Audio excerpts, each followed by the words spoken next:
SIR, এই যে SIR জি এই যে ফর্ম এসে পৌঁছে গেছে, ফর্ম ফিল আপ করবো, 2002 এ নাম আছে, 11টা প্রুফের মধ্যে 2, 4, 5, 10, 7টা প্রুফ আছে, ডকুমেন্টস আছে, তারপরও আবার এখানে নাগরিকত্ব পাবো তো, থাকতে পারবো তো, এই একটা নতুন চিন্তা মানুষের ভেতরে ঢুকেছে।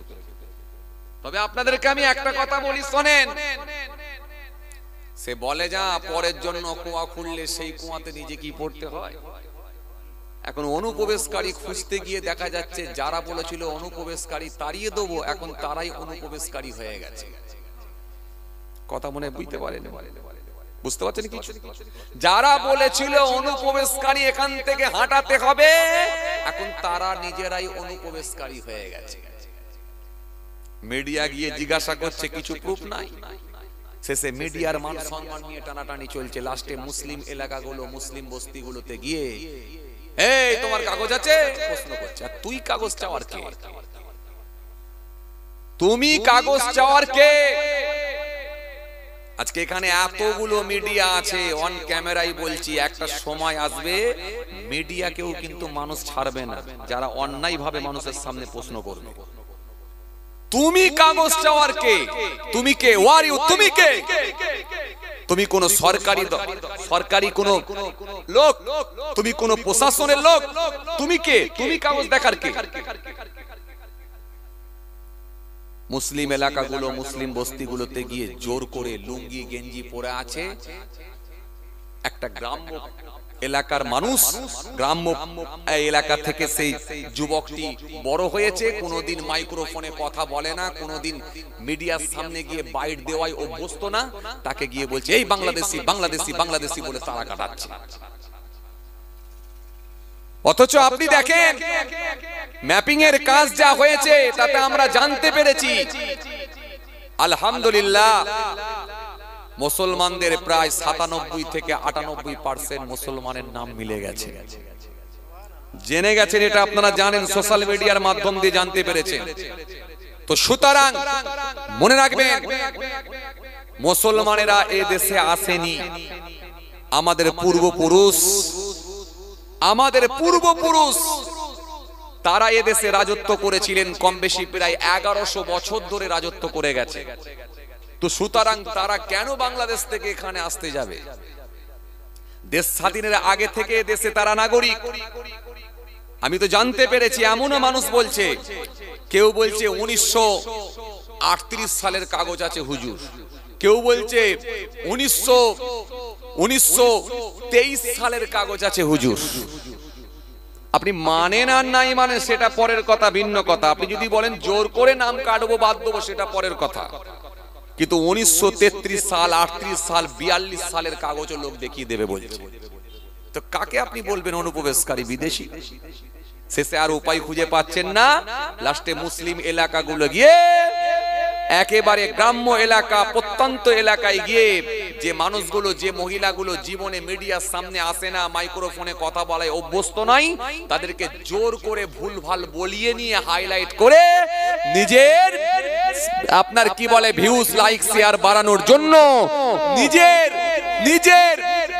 লাইক, শেয়ার, ভিউজ বাড়ানোর জন্য লাস্টে আপনি মুসলিম এলাকাগুলোতে গিয়ে জোর করে বলিয়ে নেবার চেষ্টা চালাচ্ছেন। এইরকম করবেন না। মিডিয়ার মাধ্যম দিয়ে সতর্ক করছি, এমন একটা টাইম আসবে তখন পাবলিক বুঝবে না, নেতার ওপরও হাত চালায়, জানেন তো? নেতাকেও মেরে মুখ ফাটিয়ে দেয় পাবলিক। এমন একটা জায়গায় যে পৌঁছে যাবেন, মিডিয়া ফিডিয়া বুঝবে না, অন্যায় প্রশ্ন করবেন, তখন মার খেয়ে মুখ ফাটিয়ে দাঁত পাত ভেঙে দিয়ে ঘর পাঠিয়ে দেবে, বুঝতে পেরে যাবেন। বিহারে দেখছেন তো অলরেডি মাস শুরু হয়ে গেছে। আপনি কি মনে করেছেন আরে কার কাগজ আছে আর কার কাগজ নেই সেটা তো সরকার জিজ্ঞাসা করছে। ফর্ম ফিল আপ যে করছে তার নিশ্চয়ই কাগজ আছে। 2002 এর লিস্টে নাম আছে, তার না থাকলে তার বাপের আছে, তার না থাকলে তার দাদুর আছে। তাই তো সে 2002 সালের লিস্টে নাম আছে বলি ফর্ম ফিল আপ করছে। আরে যার ফর্ম ফিল আপ যে করতে পারছে না তার মানে তার কাগজ নাই, এতে আবার বলার কি আছে? যে ফর্ম ফিল আপ করছে তার মানে তার কাছে তার মানে সে তার কাছে তথ্য আছে, ডকুমেন্টস আছে, সে দেশের নাগরিক। কিন্তু আপনি জোর করে নাগরিক নয় বলে আপনি একটা মানুষের সামনে ভুল বার্তা, ভুল মেসেজ দিয়ে পৌঁছে দেবার চেষ্টা চালাচ্ছেন। কিছু মানুষ তারা এই সময় বিহারে ভোট হচ্ছে, এই বিহারে ভোট দেওয়ার জন্য মানুষ গেছে, আপনি শিয়ালদা স্টেশনের ছবি তুলে দেখিয়ে দিচ্ছেন, দেখো লাখ লাখ রোহিঙ্গা সব পালিয়ে যাচ্ছে। কেন? বর্ডার খুলে দিয়েছেন? কোন জায়গায় ভিডিও ফুটেজ আপনি দেখাতে পারবেন যে বর্ডার খুলে দিয়েছেন? রোহিঙ্গা সব বাংলাদেশে পালাচ্ছে, আপনি শিয়ালদা স্টেশনের ছবি তুলে চালিয়ে দিচ্ছেন। আরে আপনারা জানেন না এখানে বহু বিহারি, বহু আপনার ঝাড়খণ্ডের মানুষ, বিহারের মানুষ তারা বাংলায় থাকে। তো এই বিহারি মানুষগুলো তারা নিজের কি বলে রাজ্যে গিয়ে, নিজের রাজ্যে গিয়ে, নিজের দেশে গিয়ে, নিজের দেশের রাজ্যে গিয়ে, তার যেখানে বাড়ি সেখানে গিয়ে সে বিহারে ভোট দিতে যাচ্ছে। আর আপনি শিয়ালদা স্টেশনে লাখ লাখ ছবি তুলে, লাখ লাখ লোকের ছবি তুলে, লক্ষ লক্ষ লোকের ছবি তুলে ভাইরাল করে দেখাচ্ছেন অনুপ্রবেশকারী সব পালাচ্ছে। মনে রাখবেন এই মিডিয়াকে কিন্তু ছাড়বে না। মিডিয়া এখন দলদাসে পরিণত হয়ে গেছে। মিডিয়া এখন বিভিন্ন দলে বিভক্ত হয়ে গেছে। কোন দলের টাকা খেয়ে কাজ করছে বলা মুশকিল, কার পয়সা খেয়ে কাজ করছে বলা মুশকিল। এখানে আবার অনেকগুলো মিডিয়া আছে, তোমরা যেন রাগ করো নি, হুজুর আমার দিকে বলছে না, তোমরা তো এরকম লাইনের লোক নয়। হ্যাঁ, মিডিয়া তো অনেক আজকে 3 2 5 3 8 8 3 12 13 14 15 16 17 18 19 20 21 22 23 24 25 26 27 28। তোমরা যেন ভাবনি যে হুজুর আমাদেরকে বলছে না। কিছু নেতার গোলামি করে কিছু মিডিয়া, তারা টাকা খেয়ে কাজ করে, সমাজের বুকে ফিতনা তৈরি করছে এই একটা শ্রেণীর মিডিয়া।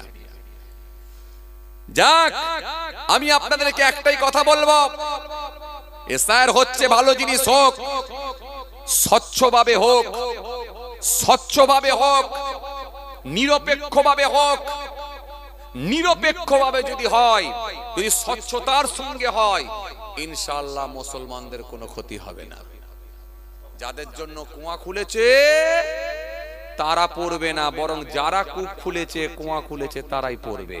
অলরেডি আওয়াজ উঠে গেছে, দেখছেন তো, মিছিল মিটিং শুরু হয়ে গেছে। বিহারে তো মাস শুরু হয়েছে জানেন আপনারা, এখানেও মিছিল মিটিং শুরু হয়ে গেছে। আর খুব শিগগিরই এখানেও বাংলাতেও মাস শুরু করে দেবে মানুষ। তবে মাঠটা আমাদেরকে শুরু করতে হবে না। শোনেন, স্টার্ট করবে ওরা, খালি গিয়ারটা দেবো আমরা। কথা মনে বুঝতে পারেন? স্টার্ট করবে কারা? ওরা। গিয়ারটা খালি চেঞ্জ করে দেবো আমরা। কাকা বাবু কেমন দিলেন গো, ব্যাস এই গিয়ারটা চেঞ্জ করবো আমরা। স্টার্ট কিন্তু করবে ওরা, আমাদেরকে স্টার্ট করতে হবে না। অনেক হয়েছে। আর এরপরে মনে রাখবেন, মুসলমান আলহামদুলিল্লাহ যখন এদেশের নাগরিক বলে প্রমাণ হবে, বুক ফুলিয়ে ঘুরবে। যদি কেউ রোহিঙ্গা বলে তখন আর মুখে কথা হবে না, ডান্ডা খেয়ে ঘর যেতে হবে, ছাড়বে না মানুষ। মনে রাখবেন ভাইরা আমার, অনেক শুনেছে মানুষ। যাক, আসেন, আলোচনা আমি খুব বেশি করব না, খুব কষ্ট দেব না। আজকে কিছু নেতা, কিছু মানুষ, তারা মানুষের ভেতরে একটা ফাটল ধরিয়ে দিচ্ছে, হিন্দু মুসলমানের সম্প্রীতিকে নষ্ট করছে, জাতের বিভাজন তৈরি করে, জাতের বিভাজন তৈরি করে শুধুমাত্র নিজেদের স্বার্থ সিদ্ধির জন্য, নিজেদের গদিকে টিকিয়ে রাখার জন্য সমাজের বুকে অশান্তি তৈরি করছে। এরা মানুষের সামনে মুখ দেখাতে পারে না, এরা মানুষের রুজি রুটির কথা বলে না, স্বাস্থ্যের কথা বলে না, চিকিৎসার কথা বলে না, কর্মের কথা বলে না, বাসস্থানের কথা বলে না, হসপিটাল নার্সিংহোম নিয়ে কথা বলে না। সর্বসময় খালি হিন্দু মুসলিম, হিন্দু মুসলিম করে এই গোটা ভারতবর্ষতে ফাটল ধরিয়ে দিয়েছে একটা শ্রেণীর খালি নেতারা। আর এতে কিছু সহযোগিতা করেছে খালি মিডিয়া। মিডিয়া অপপ্রচার চালিয়ে বিভেদ তৈরি করেছে। যাক, আমি কোন রাজনীতির লোক না, বর্তমান সিচুয়েশনের দিকে লক্ষ্য করে, বর্তমান সিচুয়েশনের দিকে লক্ষ্য করে আপনাদের সামনে এই দিকে লক্ষ্য করে কিছু আলোচনা করলাম। যাক, ফর্মটা আপনারা ভালো করে ফিল করবেন, কোন এডুকেটেড মানুষকে দিয়ে করবেন, এডুকেটেড ছেলেকে দিয়ে করবেন, এবং বিওলোর স্ট্যাম্প সিগনেচারটা করিয়ে নেবেন। ওটাই কিন্তু আপনার ডকুমেন্টস প্রুফ। আপনার যদি ফর্ম কেউ ফেলে দেয়, হারিয়ে যায়, ছিঁড়ে যায়, যদি সেখান পর্যন্ত না গিয়ে পৌঁছায়, তখন আপনি প্রমাণ করতে পারবেন যে হ্যাঁ, আমার এই যে স্ট্যাম্প হয়েছিল, সিগনেচার হয়েছিল, এই যে ডকুমেন্টস তা দেখুন। এটা নিয়ে আপনি উকিলের সঙ্গে, অ্যাডভোকেটের সঙ্গে কথা বলে আপনি কিন্তু লড়াই করতে পারবেন। আইনের দিক দিয়ে কিন্তু আপনি লড়াই করতে পারবেন। হাইকোর্ট দরকার হলে সুপ্রিম কোর্ট পর্যন্ত লড়াই আপনি চালিয়ে যেতে পারবেন। এই জন্য স্ট্যাম্পটা কিন্তু করিয়ে নেবেন, সিগনেচারটা করিয়ে নেবেন বিএলওকে দিয়ে, এবং যে সে ভুল যেন কেউ এসে না সই করে দেয় খেয়াল রাখবেন। তার গলায় আই কার্ড থাকবে, একটা কার্ড থাকবে, দেখবেন ঝুলবে, এটা দেখে নেবেন। এক। দ্বিতীয় নাম্বার হচ্ছে যখন ফর্ম ফিল আপ করবেন, ফর্ম ফিল আপ করার আগে ওই ফর্মটাকে নিয়ে আগে জিরক্স করবেন, জিরক্স।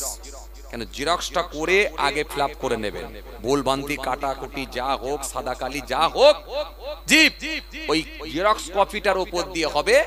এরপরে আপনি ওই জিরক্স কপিটা যখন ফ্রেশ করে আপনি ফর্মটা জিরক্সের উপরে ফ্ল্যাপ করতে পারবেন, ওটা দেখে দেখে সুন্দর করে নতুন ফর্মটার উপরে ফ্ল্যাপ করে নেবেন, যাতে করে এই ফর্মের উপরে কাটাকুটি না হয়ে যায়।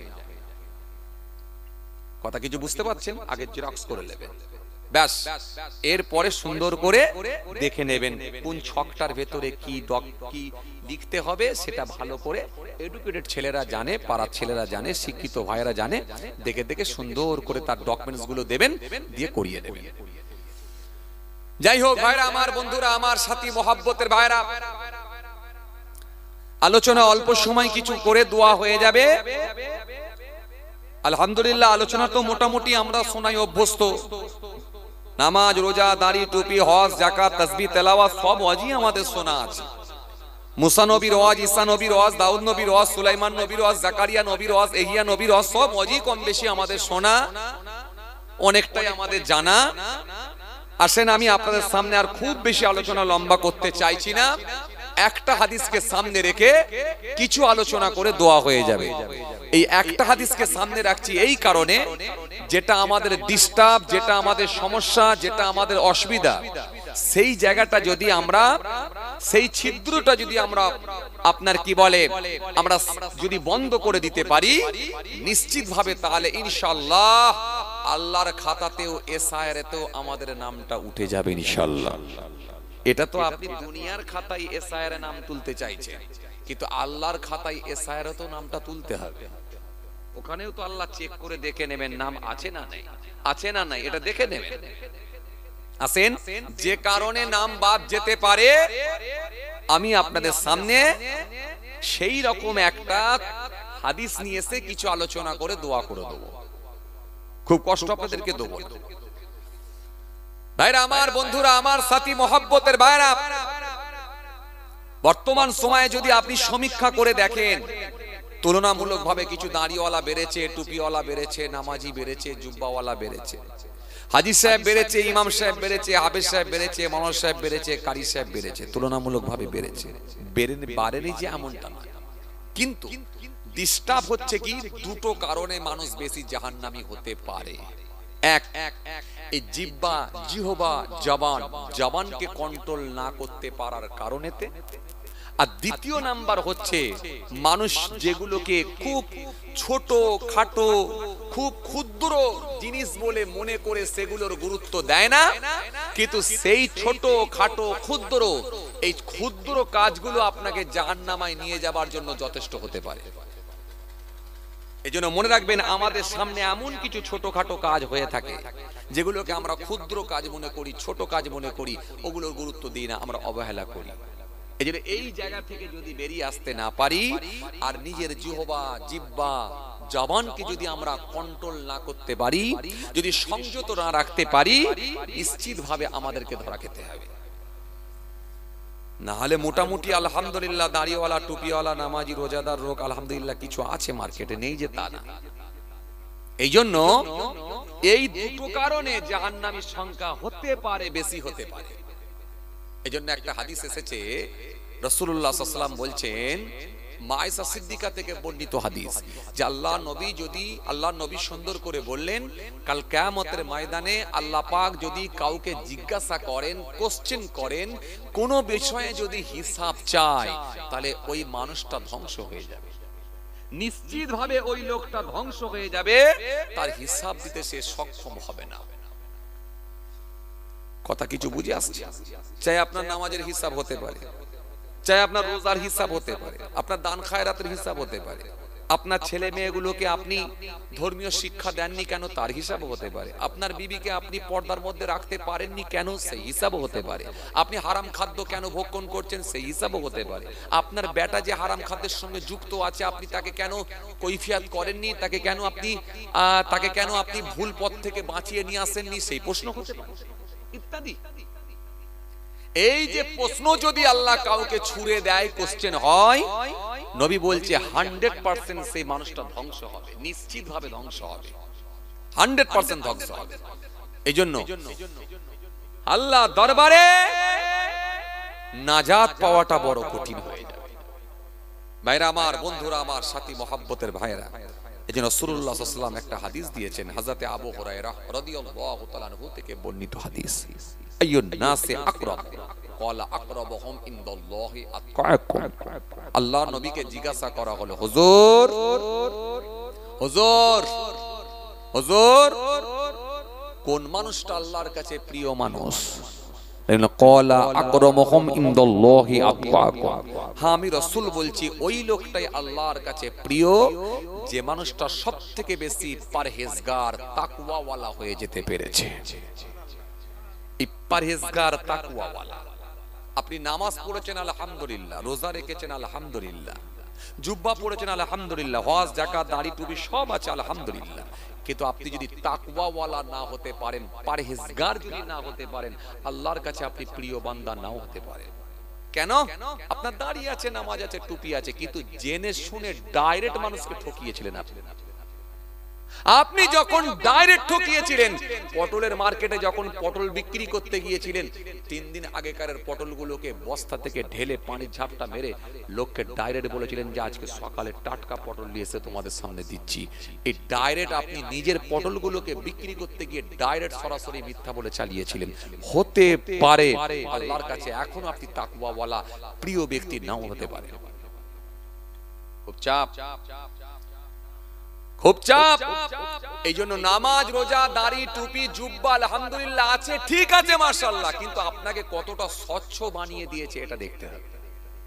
আপনার দাড়ি, আপনার নামাজ, আপনার রোজা, আপনার জিকির, আপনার তাসবিহ, আপনার তেলাওয়াত যদি আপনাকে স্বচ্ছ বানিয়ে দেয়, স্বচ্ছ যদি বানিয়ে দেয়, আপনার মধ্যে যদি তাকওয়া আনিয়ে দেয়, আপনার মধ্যে যদি আপনি যদি পরহেজগার হয়ে যেতে পারেন, তাকওয়াওয়ালা হয়ে যেতে পারেন, আপনি যদি স্বচ্ছ ব্যক্তি হয়ে যেতে পারেন, তবেই কিন্তু আল্লাহর কাছে আপনি প্রিয় হতে পারবেন।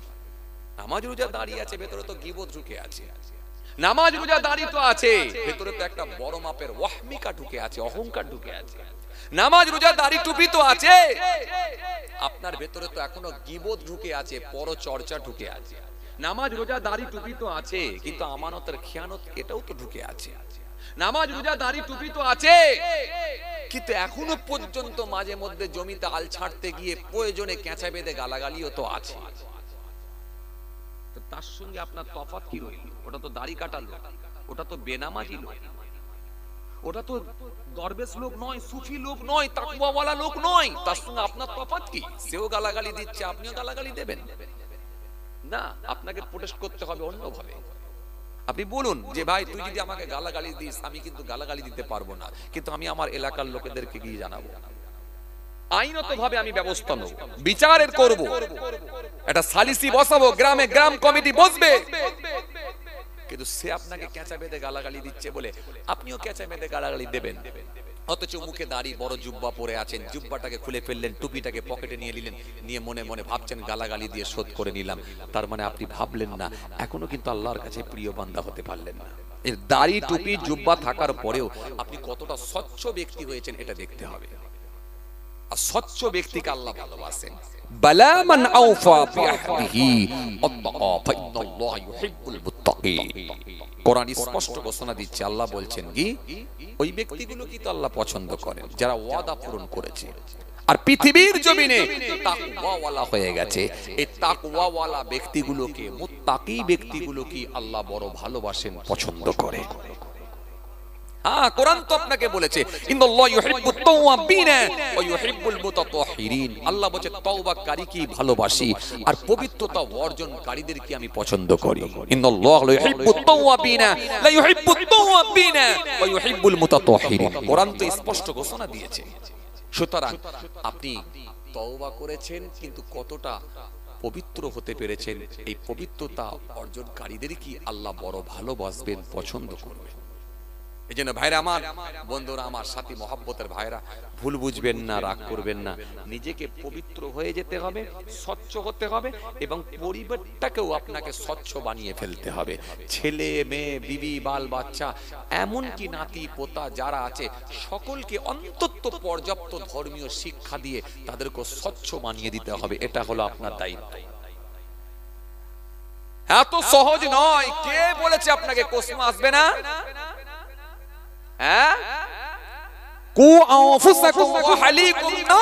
বলা হয়েছে, কে বলেছে? প্রশ্ন আসবেই। আল্লাহ বলেছে তুমি বাঁচো আর তোমার পরিবার বর্গকে বাঁচাও।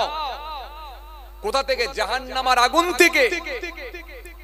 আপনি একা দাঁড়িয়ে রাখছেন, টুপি পড়ছেন, নামাজ পড়ছেন, জিকির করছেন, রাত্রে উঠে তাসবিহ পড়ছেন, তাহাজ্জুদ পড়ছেন, আর আপনার বউটা বেনামাজি হয়ে গেছে, আপনার বউটা বেপর্দা হয়ে ঘুরে বেড়াচ্ছে, আপনার বউটা সিরিয়াল দেখছে।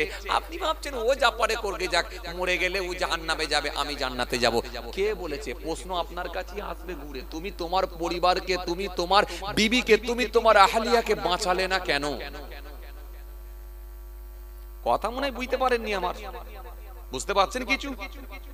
তুমি তোমার পরিবারকে, তুমি তোমার বিবিকে, তুমি তোমার স্ত্রীকে, তোমার আহলিয়াকে তুমি বাঁচালে না কেন? তাকে কেন দিন শেখালে না? তাকে কেন ধর্মীয় শিক্ষা দিলে না?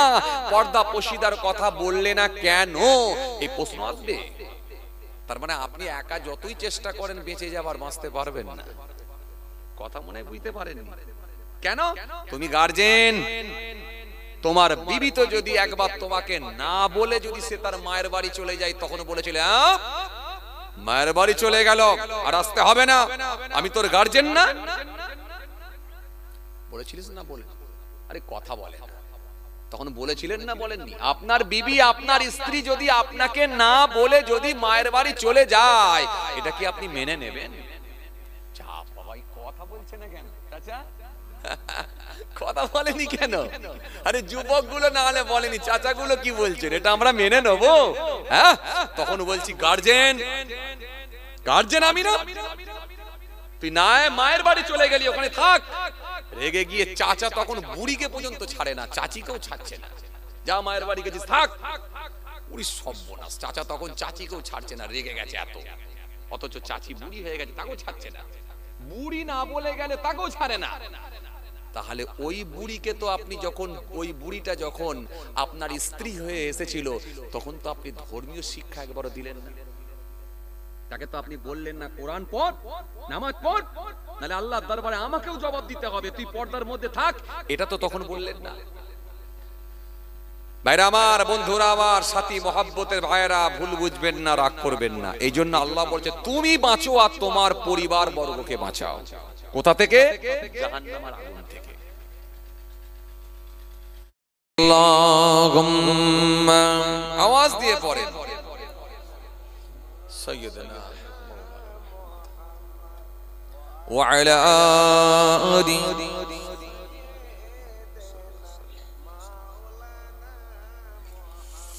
তুমি কি কাঁদবে না ও সুফিলে?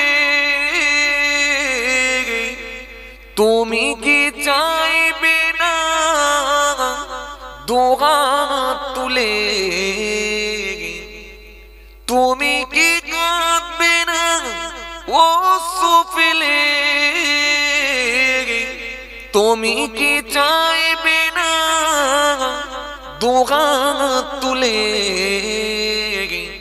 তুমি কি বলবে না প্রভুর কাছে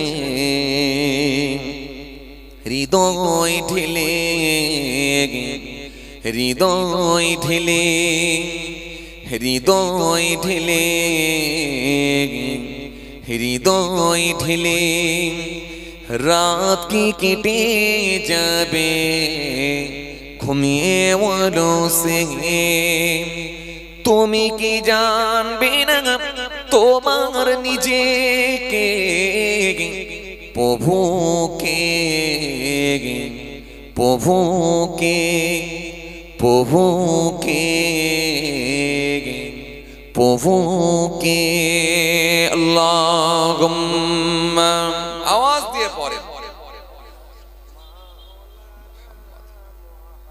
মহব্বতে পড়েন ওয়া আলা আলি সাইয়্যিদিনা মাওলানা মুহাম্মদ সাল্লাল্লাহু আলাইহি ওয়াসাল্লাম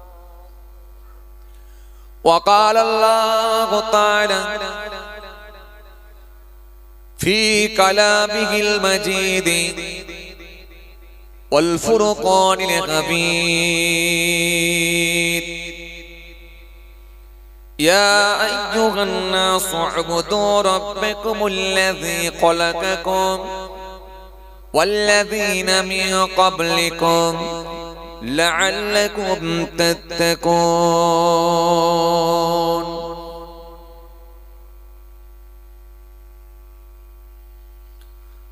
وقال النبي صلى الله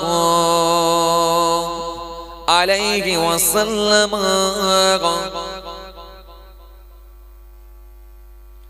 وعن ابي هريره رضي الله تعالى عنه قال كان رسول الله صلى الله عليه وسلم اذا لبس قميصا بدعا بما يمينه إلى آخر الحديث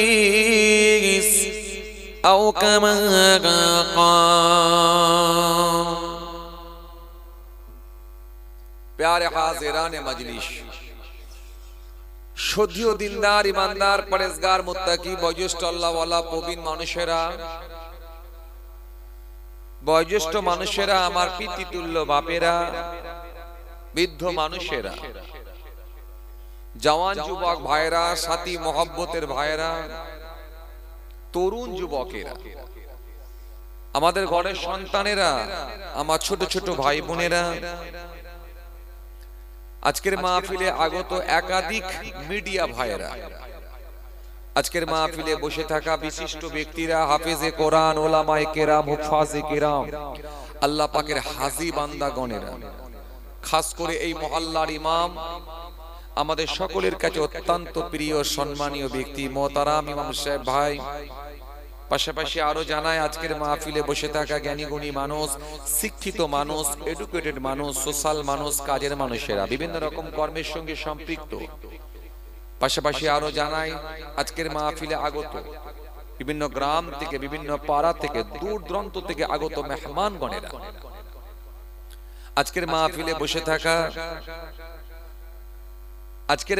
বসে থাকা ব্যবসায়ী ভাইয়েরা সামাজিক মানুষেরা আজকের মাহফিলে বসে থাকতে যারা পারেননি বিভিন্ন রকম কাজে কামে কর্মক্ষেত্রে আটকে যাওয়ার কারণেতে অথবা অসুস্থতার কারণেতে অনেকে আবার দূর থেকে শ্রবণ করছেন যে যেখান থেকে শুনছেন যে কোনো ধর্মের হোক যে কোনো বর্ণের হোক যে কোনো কালারের হোক যে কোনো কমিউনিটির হোক জাতি ধর্ম বর্ণ নির্বিশেষে প্রত্যেককে জানাই আমি আমার অন্তঃস্থল থেকে হার্দিক শুভেচ্ছা ভালোবাসা মহান স্রষ্টার কৃপা প্রত্যেক ঈমানদারের উপর হোক আমরা জোরে বলি আল্লাহুম্মা আমিন মাশাআল্লাহ আলহামদুলিল্লাহ প্রতি বছরের ন্যায় এবছরও একেবারে নির্ধারিত ডেট নির্ধারিত তারিখে বাৎসরিক ইসালে সব এই ভেবিয়া গ্রামের পশ্চিম পাড়ার বাৎসরিক ইসালে সব গুনাহগার বেশ কয়েক বছরই পর পর আসছি আল্লাহ আনাচ্ছেন আপনাদের খেদমতে এবছরও আল্লাহ আপনাদের খেদমতে নিয়ে এসেছেন সীমিত জ্ঞান বুদ্ধি থেকে কিছু আলোচনা করে আপনাদের খেদমত থেকে বিদায় নেব মাশাআল্লাহ বেশ কিছু মানুষ এক জায়গায় জমায়েত হয়েছে দুনিয়াদারির সমস্ত রকমের পাপ কর্ম অপকর্মগুলো থেকে মহান স্রষ্টা বাঁচিয়ে দিয়ে আমার রব আমার স্রষ্টা তার কিছু বান্দাদেরকে তার কিছু গোলামদেরকে ভালোবেসে এরকম একটা পবিত্র মাহফিলে এক জায়গায় বসার সুযোগ করেছেন কারণ এই মাহফিলে বসাটাও হলো একটা ভাগ্যের ব্যাপার এই মাহফিলে বসাটাও একটা ভাগ্যের ব্যাপার সবার নসিবে হয় না কোরআনের মাহফিলে সবাই বসতে পারবে না যাদেরকে আমার আল্লাহ চাইবেন তারাই আসতে পারবে সবাই আসতে পারবে না এইজন্য সবার নসিবে হয় না সব জিনিসটা জলসা মাহফিল আমরা বেশি বেশি পাই বর্তমানে, এটা ঠিকই কথা, কিন্তু হতে পারে আজকের মাহফিলটাও তো জীবনের শেষ মাহফিলই হতে পারে। এর পরে মাহফিল পাবো কি পাবো না এই গ্যারান্টি এর নিশ্চয়তা নাই। মহান স্রষ্টা ইচ্ছা করলে আমাদেরকে ডেকে নিতে পারে, কিন্তু তিনি দয়া করে যখন আমাদের এই মাহফিলে একটা সুযোগ করিয়ে নিয়েছেন, আমরা যদি কিছু সময় অন্তত এখানে অতিবাহিত করি সময়টাকে, নিশ্চিত ভাবে আমরা লসে রান করব না, নিশ্চিত ভাবে আমরা সওয়াবের হকদার হব। আমার দিনদার ইমানদার নেক আল্লাহওয়ালা ভাইরা, আলোচনা খুব বেশি লম্বা করব না, খুব কষ্ট আপনাদেরকে দেবো না। শীতের রাত, একটু ঠান্ডার হাওয়া পড়ে গেছে, শীতকে উপেক্ষা করে অনেক বয়স্ক মানুষেরা, প্রবীণ মানুষেরাও এসে বসেছেন, অনেক অসুস্থ মানুষেরাও এসেছেন। খুব অল্প সময় কিছু আলোচনা করে দোয়া হয়ে যাবে। তো ভাইরা আমার, বন্ধুরা আমার, সাথী মহব্বতের ভাইরা, যে কথা বুঝাতে চাইছিলাম, সবার নসিবে হয় না এরকম মাহফিল। আল্লাহ পাক যাদেরকে সুযোগ করে দেবেন তারাই একমাত্র মাহফিলে গিয়ে বসতে পারবে। আল্লাহ পাক কিছু মানুষকে ভালোবেসে এরকম একটা পবিত্র মাহফিলে বসার সুযোগ করে দিয়েছে, তাই আমরা আসতে পেরেছি বেশ কিছু মানুষ। আবার এখন মানুষ এরকম মাহফিলগুলোর প্রতি একটু আন্তরিকতা, ভালোবাসাও কমে যাচ্ছে। এক, অত্যাধিক আমরা পাচ্ছি, আর দ্বিতীয় নাম্বার হচ্ছে এখন মোবাইলের যুগ, ফোনের যুগ হয়ে যাবার কারণেতে, সবার পকেটে পকেটে এখন অ্যান্ড্রয়েড ফোন, মোবাইল ফোন এসে যাওয়ার কারণেতে এই মাহফিলের প্রতি আমাদের আন্তরিকতা, ভালোবাসাটাও অনেকটা কমে গেছে। তবে মনে রাখবেন বাবাজি আমার ভাইরা, এই জলসার মাহফিলের প্রতি যদি আমাদের আন্তরিকতা কমে যায়, ভালোবাসা কমে যায়, এটা দুর্ভাগ্য ছাড়া আর অন্য কিছু নয়। কারণ মনে রাখবেন, জলসা বেশি হতে পারে, সোশ্যাল মিডিয়ার মাধ্যমে মানুষের পকেটে পকেটে এখন ওয়াজ নসিহত পৌঁছে যেতে পারে, কিন্তু মনে রাখবেন এই জলসার মাহফিলের সম্মান, জলসার মাহফিলের গুরুত্ব কিন্তু মহান আল্লাহ কমিয়ে দেননি। আপনার এলাকায়, আপনার গ্রামে, আপনার পাড়ায় যে জলসাটা হয়, আকারে ছোট হোক, ক্ষুদ্র হোক, আকারে বৃহৎ হোক, ছোট বড় মাঝারি, এটা ফ্যাক্ট নয়, বাট আল্লাহর দরবারে যদি কবুল হয় এটাই বড় ব্যাপার। আল্লাহর দরবারে যদি কবুল হয়ে যায়, মহান আল্লাহ যদি ভালোবেসে সেটাকে কবুল করে দেন, আমাদের নিয়ত যদি ঠিক থাকে, খুলসিয়াত যদি ঠিক থাকে, মহান আল্লাহর সন্তুষ্টির জন্য করেছি এই নিয়ত যদি হয়, আমার আল্লাহ যদি কবুল করে নেয়, তাহলে জানবেন বিরাট ব্যাপার। লাখ লাখ টাকা খরচা করে জলসার মাহফিল হয়। এ তো গতকালকে মাহফিল করলাম, হাজার হাজার লোক। তো সব জায়গায় যে লোক কম হয় তা না, হাজার হাজার লোকও হয়। কিন্তু আমি বুঝাতে চাইছি, এটা লাখ লাখ টাকা খরচা করে জলসার মাহফিল দেয়, এমনও জায়গা আছে, এমনও কমিটি আছে। কিন্তু নিয়াত যদি ঠিক না থাকে, খুলসিয়াত যদি ঠিক না থাকে, মন স্রষ্টার ভালোবাসাই করছি, স্রষ্টার সন্তুষ্টির জন্য করছি, তার হাবিবুল্লাহকে খুশি করার নিয়তে করছি, যদি নিয়ত আমাদের ঠিক না থাকে, তাহলে নিশ্চিতভাবে আমরা ব্যর্থ, নিশ্চিতভাবে আমরা ব্যর্থ।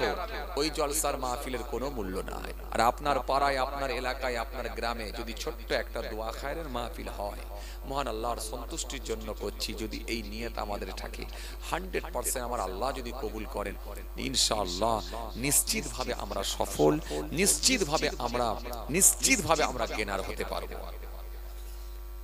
এজন্য জলসার মাহফিল দেওয়া। ভাইরা আমার, বন্ধুরা আমার, সাথী মহব্বতের ভাইরা, ভুল বুঝবেন না, রাগ করবেন না, এই মাহফিলের গুরুত্ব কমিয়ে দেওয়া হয় না। এই মাহফিলের গুরুত্ব মহান আল্লাহ নিজে বাড়িয়েছেন, তার হাবিবুল্লাহ বাড়িয়ে দিয়েছেন। এই জন্য মাহফিল তার রাসূলুল্লাহ নিজে করেছেন, সাহাবায়ে কিরামেরা করেছেন, তাবেঈনরা করেছেন, তাবেঈনরা করেছেন, মুহাদ্দিসিন কিরামগণেরা করেছেন, মুফাসসিরিন কিরামগণেরা করেছেন, ফাকিহগণেরা করেছেন, সুফিগণেরা করেছেন। এই মাহফিলগুলো হয়। খাজা গরিবে নওয়াজ তিনিও ওয়াজ করেছেন, মাহফিল হয়েছে।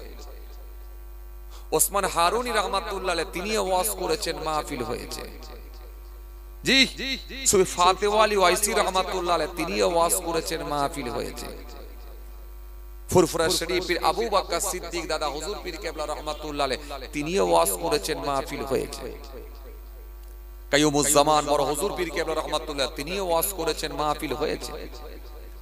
বসিরহাট আল্লামা রুহুল আমিন রাহমাতুল্লাহ আলাইহি তিনিও ওয়াজ করেছেন, মাহফিল হয়েছে। নিসার উদ্দিন রাহমাতুল্লাহ আলাইহি তিনিও ওয়াজ করেছেন, মাহফিল হয়েছে। মুফতি আজম মেজলা হুজুর পীর কেবলা রাহমাতুল্লাহ আলাইহি তিনিও ওয়াজ করেছেন, মাহফিল হয়েছে। সুতরাং মাহফিলের গুরুত্ব কমে না, কমে না। এই সিস্টেম, এই প্রথা সে রাসূলুল্লাহ সাল্লাল্লাহু আলাইহি ওয়াসাল্লাম থেকে হয়ে আসছে। সুতরাং আপনি মাহফিলে গিয়ে যদি বসেন 100% রাসূলুল্লাহর দেখানো নবীর তরিকা, নবীর দেখানো পদ্ধতিতে আপনি মাহফিল দিয়ে যদি আপনি বসতে পারেন 100% আপনি সওয়াবের হকদার হবেন। আমার দিনদার ইমানদার নেক আল্লাহওয়ালা ভাইরা, আমরা এমনও মানুষ থাকি দিনের বেলা দেখবেন একবার, দুবার, চারবার সুবহানাল্লাহ, দরুদ শরীফ, আলহামদুলিল্লাহ, আল্লাহু আকবার, এই আল্লাহর নামের তাসবিহ গুলো পড়ার সৌভাগ্য হয়নি। সুযোগ থাকে তবু হয়নি, কাজে কামে ব্যস্ততার কারণে ইত্যাদি ব্যস্ততার কারণে আমাদের সুযোগ থাকলেও হয়নি। কিন্তু এরকম একটা পবিত্র মাহফিলে যখন চলে আসি, সেটা আকারে ছোট হোক, ক্ষুদ্র হোক, বড় হোক, মাঝারি হোক, যাই হোক, কিন্তু এই মাহফিলে আমরা দু চারবার আল্লাহর নামে তাসবিহ পড়ার সুযোগ পাই। সুবহানাল্লাহ, আলহামদুলিল্লাহ, আল্লাহু আকবার গুলো বলতে পারি। আমরা দরুদের নাজরানা রাসূলুল্লাহর দরবারে, এটা আমরা আল্লাহর দরবার, আল্লাহর কাছে আমরা দোয়া চাইতে পারি এবং দরুদ শরীফ পড়ি, আল্লাহর কাছে বলি, আল্লাহ এই দরুদের নাজরানাটা আমার রাসূলুল্লাহর দরবারে পৌঁছে দিও। এই সুযোগটা আমরা পাই। কিন্তু যারা এই মাহফিলগুলোতে আসেনি, নিশ্চিতভাবে তারা ব্যর্থ। এইজন্য সবার নসিব হয় না। প্রচুর টাকার মালিক হবেন, কিন্তু হজ করার সৌভাগ্য হবে না। প্রচুর টাকার মালিক হয়, খালি যাবো যাবো যাবো করতে করতে করতে করতে আল্লাহ বলে আজ যেতে হবে না, চলাই, তুই আমার কাছে ডাইরেক্ট চলে ভেতরে চলে মাটির তলায় চলে যাবে, কিন্তু হজ করা নসিব হবে না। আবার এমনও গরিব মানুষ আছে দেখবেন, জি সংসার চালিয়ে, জি সমস্ত কিছু মেনটেন করে, একটা অংশ টাকা জমিয়ে জমিয়ে জমিয়ে জমিয়ে একবার না একবার আল্লাহর কাবা, বাইতুল্লাহ, তওয়াফ, নবীর রওজা জিয়ারত হয়ে গেছে। সবাইকে আল্লাহ সব জিনিসটা দেয় না। ভাইরা আমার, বন্ধুরা আমার, সাথী মহব্বতের ভাইরা, যাই হোক, আলহামদুলিল্লাহ আপনারা জ্ঞানী মানুষ, এডুকেটেড মানুষ, শিক্ষিত মানুষ, ধার্মিক মানুষ। আমি খুব বেশি আলোচনা করব না, খুব বেশি কষ্ট আপনাদেরকে দেবো না, খুব বেশি আলোচনা করতেও চাই না। বর্তমান সময়ে কাজে কামের চাপ বেড়ে গিয়েছে, মানুষ এখন